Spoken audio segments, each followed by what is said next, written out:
एक बार की बात है, एक छोटे से गांव में, जहां हर एक घर के पीछे एक कहानी छुपी हुई थी। यह गांव जादुई था, जहां हर रोज नए चमत्कार होते थे। गांव में एक नन्हा सा बच्चा रहता था, जिसका नाम विक्रम था। विक्रम बहुत ही उत्साही और जिज्ञासु था। उसे हर चीज को समझने की बड़ी खुशी होती थी।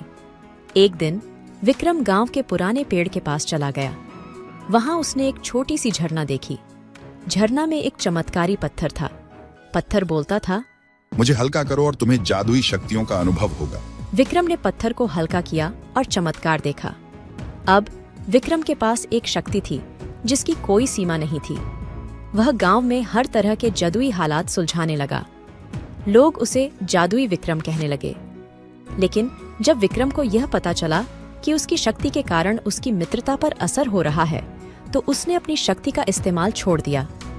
वह अब सामाजिक समरसता की ओर ध्यान देने लगा। विक्रम ने गांव वालों को मिलकर समाधान ढूंढने की कोशिश की। उसने उन्हें एक दूसरे की समझ, सहानुभूति और सहायता की भावना सिखाई। उसकी यह नई शक्ति उसे गांव के हीरो के रूप में उचित माना गया। उसने गांव को सुख शांति से भरा दिया। एक दिन गांव को एक बड़ी समस्या का सामना करना पड़ा। एक अज्ञात राक्षस गांव को बर्बाद करने की धमकी दे रहा था। लोग डरे हुए थे और कोई समाधान नहीं था। विक्रम ने अपने साथियों को आगे बढ़ाने के लिए प्रेरित किया। वह ने सभी को साथ मिलकर राक्षस के सामने खड़ा होने का निर्णय किया। उसकी नेतृत्व में गांव वालों ने राक्षस से लड़ा और उसे पराजित किया। गांव की सुरक्षा के लिए विक्रम ने अपनी जादुई शक्तियों का इस्तेमाल किया। इस जीत के बाद विक्रम ने गांव वालों को समझाया कि सही और गलत की पहचान करना और सहयोग करना हमेशा जीत लाता है। उसने सिखाया कि हर किसी की जादुई शक्ति है, बस उसे खोजने की आवश्यकता होती है।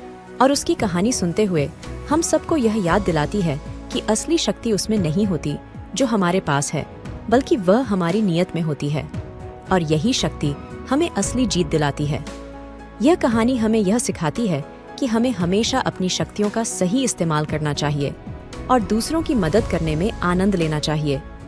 और इसी तरह से विक्रम ने अपनी कहानी का सफल निष्कर्ष लिया और हम सबको यहाँ एक मजेदार और सिखाने वाली कहानी सुनाई। और यहाँ हमारी कहानी समाप्त होती है, लेकिन उसकी सीधी भूमिका बनकर हमारे जीवन में एक नई रोशनी डालती है, क्योंकि जीवन हमें हमेशा कुछ सीखने की सुनहरी अवसर देता है।